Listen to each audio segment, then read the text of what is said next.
Right, we got some breaking news that's pretty heavy. The Pope is in critical condition. This isn't just a big deal for Catholics. This is global news, right? Absolutely, yeah. No matter what your faith is, the Pope is a unique figure globally, and the fact that he's been hospitalized for over a week now, I mean, it's definitely got everyone concerned. Yeah, and we're not talking about a simple cold here. It's a serious a respiratory crisis, they're calling it. Right, so think of it as like his airways are inflamed, constricted, making it really difficult for him to breathe. And especially at 88, that's particularly dangerous because your body it doesn't have the same reserves to fight back as it does when you're younger.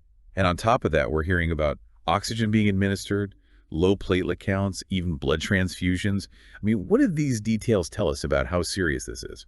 Well, the low platelet count, for example, means that his blood isn't clotting properly, which can be a big problem if there's any internal bleeding, right? And blood transfusions, while they can be routine sometimes, they're also a sign that his body's really struggling. It's all painting a pretty worrisome picture. But then there are these conflicting reports.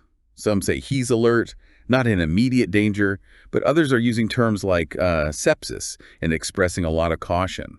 How do we make sense of these, I guess, contradictory messages? Yeah, it's a bit like a puzzle with missing pieces, right? Medical situations especially complex ones, are rarely clear-cut. But the fact that doctors are mentioning sepsis is a big red flag. Sepsis, that sounds serious. It is. Essentially, it's the body's extreme response to an infection. So instead of just fighting the infection locally, the immune system goes into overdrive and starts attacking healthy tissues. And that can be life-threatening, particularly for someone the Pope's age. So even though he's alert, the potential for sepsis adds another layer of concern here. And there was this doctor, the specialist being interviewed, and he said the next 12 hours are critical, but that he's not pessimistic. And what could make a doctor cautiously optimistic in a situation like this? It's hard to say for sure without more information, but maybe he's seeing some positive signs, like maybe the Pope is responding to the treatment, maybe his vital signs are stable, or there are signs that the infection's being contained. So I guess it's a waiting game to see what happens in the next few hours. But even with all this medical uncertainty, it's clear that this is impacting the Vatican. The Pope has had to miss some pretty important events, like Holy Year celebrations, his Sunday appearances. Right, and those aren't just symbolic events. Missing them has practical implications. The Holy Year, for example, that's a time for pilgrimages and reflection, and the Pope's presence is central to that for millions of people. So his absence is being felt not just in the Vatican, but by Catholics worldwide. And it's also drawn global attention. Even world leaders are expressing concern and offering prayers for his recovery. And that really shows the Pope's influence, both as a religious leader and just as a global figure. This isn't just a private health matter, it could impact international relations. It's a big deal. It makes you think, even someone as influential as the Pope, they're still human, still vulnerable to illness and aging. And it's not like this is his first health issue.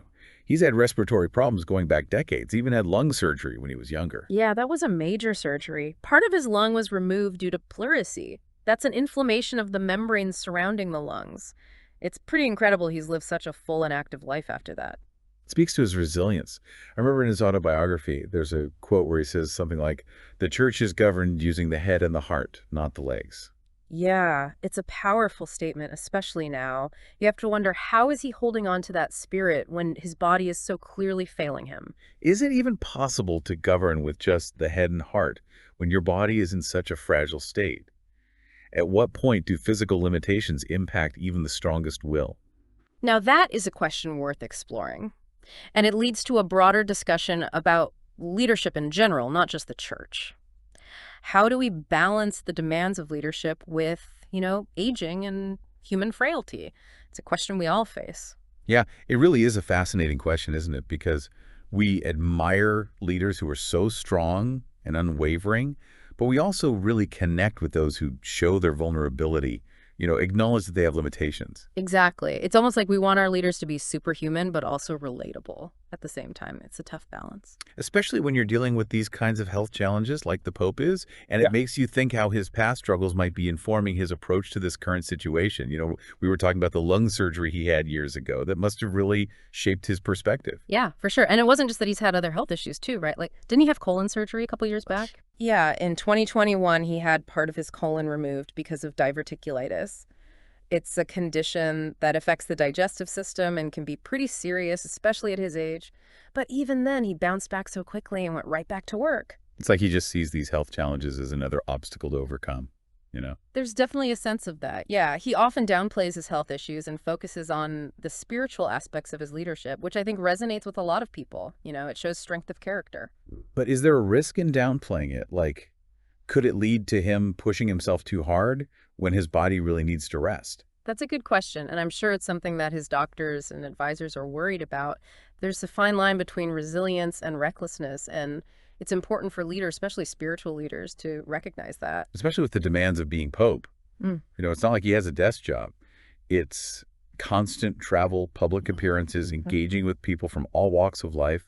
Exactly, and that takes a toll on anyone, even someone much younger and healthier. It raises questions about, can someone keep doing this job at that age? And with those health issues, does the church need to think about different models of leadership? Something that allows for more delegation or prioritizes the leader's well-being.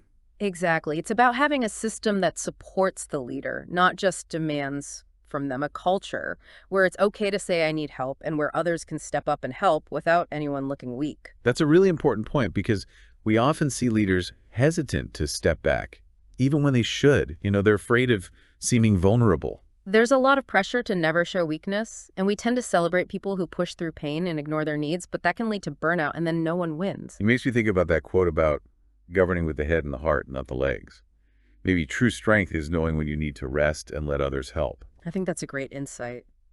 It shifts the focus from individual strength to a more collaborative approach, recognizing that we all have strengths and weaknesses and can achieve more when we support each other. It's about creating a space where vulnerability is a strength and leaders feel comfortable asking for help and others feel empowered to give it.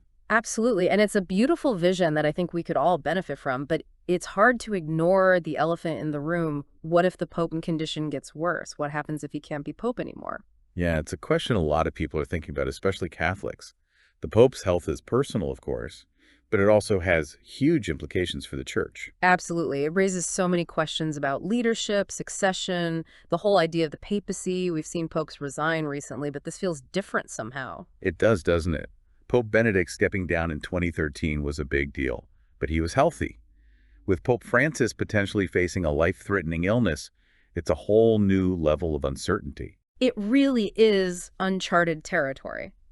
And it makes us face the possibility of a papal transition under such difficult circumstances. So let's talk about that transition. What happens if the Pope can't continue? Who takes over? And how does that even work? Well, the way it works is if the Pope is incapacitated or passes away, it's the College of Cardinals who elect a new Pope. That's according to church law. So like a papal election. Yeah. But I'm guessing it's not just a simple vote. There's got to be centuries of tradition involved. Oh, absolutely. There's a whole process laid out in church law about who can vote, how they vote, even where they meet the Sistine Chapel. It's ancient ritual mixed with modern governance. Fascinating stuff. Sounds like we need another deep dive just for that. Definitely. But the main point is the church has ways to ensure a smooth transition, even when something unexpected happens. That's good to know. It shows they've got a plan, even for a sensitive situation like this.